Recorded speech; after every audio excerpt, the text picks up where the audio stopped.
Hi, I'm gonna take you on a little neighborhood foraging trip. So I'll tell you a little bit about what I usually bring with me. Pretty basic. I usually bring a paper bag. It kind of helps, it's like a decoy. It makes it look like I'm going grocery shopping.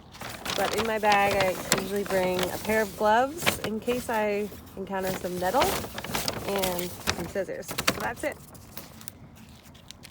Starting off at the school by my house because it seems like they have an overgrown garden. And I'm not sure if someone's tending to this, but I'm probably just gonna take a few things here and there anyway, so I think it should be fine. So for example, there is so much chard growing. I also found that they have some beautiful calendula blossoms. These are some arugula flowers, and the arugula tastes so good. The flowers are so yummy. And then this bed is all brassicas. So these flowers are super yummy and edible. And obviously all the kale. So I'm gonna take just a little bit from here for a salad later.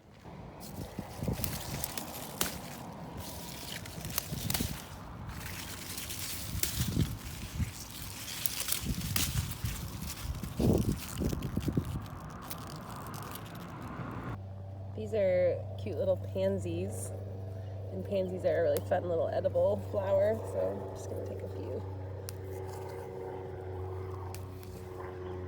They're just so pretty to add to the top of any meal.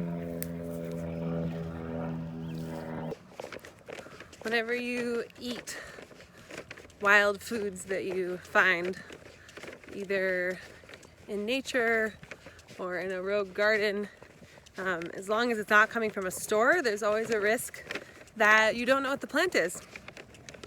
So I just want to make the disclaimer that you should know for sure what plant you're eating, because lots of plants are poisonous and are harmful. Not to make you afraid of plants, but it's just a good practice to be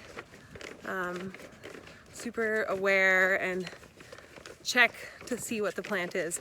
The other disclaimer is obviously to only take what you need and what you can consume soon. A lot of these plants don't last very long after you pick them, so it's important to only take a little bit. It's also just a way to keep the plants growing. If you take all the plants from one batch, then the plants won't grow there anymore. So I always just try to take like a handful here and there and not deplete the source.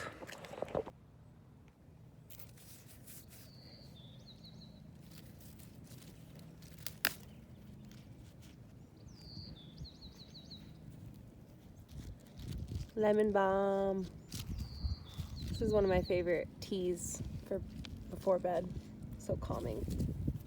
Take a few.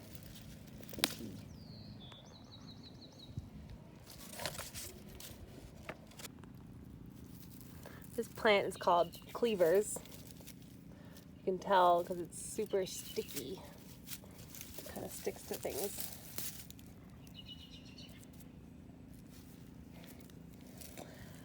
And I love to put it in smoothies or juice it. I'm actually making some pesto later, so I'm gonna grab some. They're kind of these long, sticky vines. There's a lot growing right now. If you walk around your neighborhood for long enough, you're bound to find some rosemary, and it grows so well here. This bush is actually at the school, so I feel good about taking a little bit. Again, just only what I need. I'm just gonna take a few little sprigs like this for drying, for cooking. I'm also eyeing this huge batch of comfrey that I'll come back for later. That's about to flower. Woo. This is really great for making infused oils and salves. The springtime is so abundant, it's almost overwhelming. And there's certain plants that I wish I had other times of the year that are only available right now. So part of what I like to do is find ways to preserve the plants. So that can look like making a tincture, making something like, I love to make pesto because you can freeze it and it feels like it lasts a good amount of time if you freeze it. So that's something I like to do. You can dry herbs in a hanging mesh rack for using it in tea later, or even later if you want to make a tincture or an infused oil. So there's lots of ways you can kind of capture these plants while they're in their prime. That's why I'm really big on gathering as much as I need for the year during the spring. Here's another rosemary. This one is flowering, and it's cool because you can even eat these little flowers. They taste like a sweet rosemary.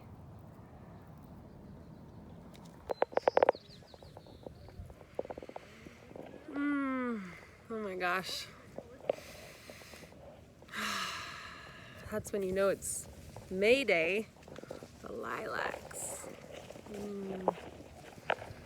My favorite thing to do with lilac is make some cold infused lilac water.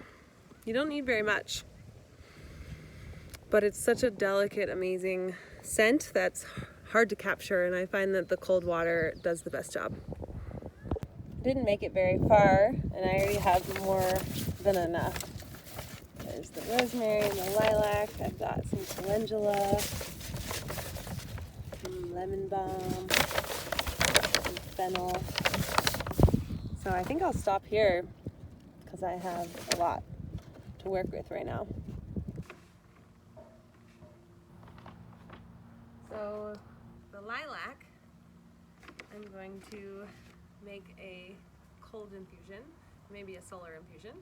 So that just involves putting the lilac in cold spring water and in a jar in the sun for just a few hours or most of the day, and then you can put it in the refrigerator and it tastes so good.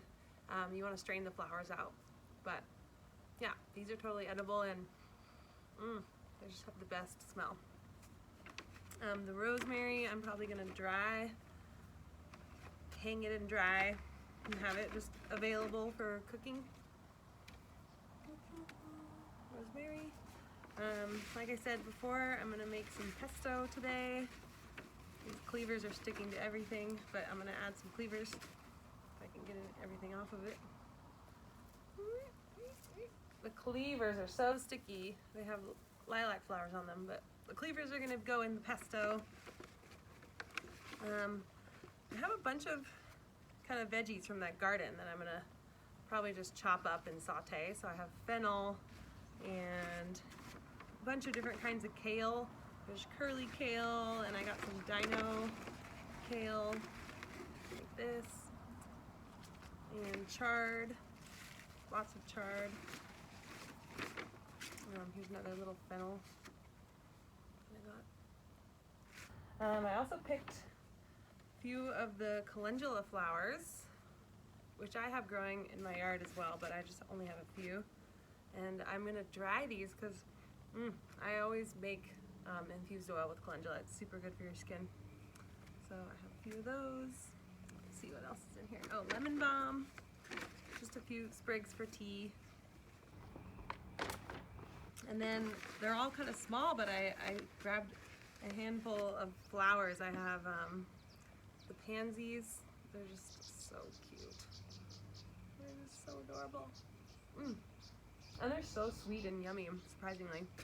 So I have those, and then I have some other kinds of flowers, edible flowers. There's arugula flowers and a couple different kinds of kale flowers. So I feel like that was a pretty successful trip.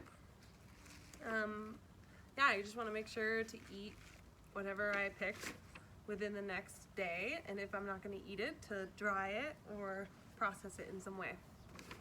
So thanks for joining me on my foraging journey.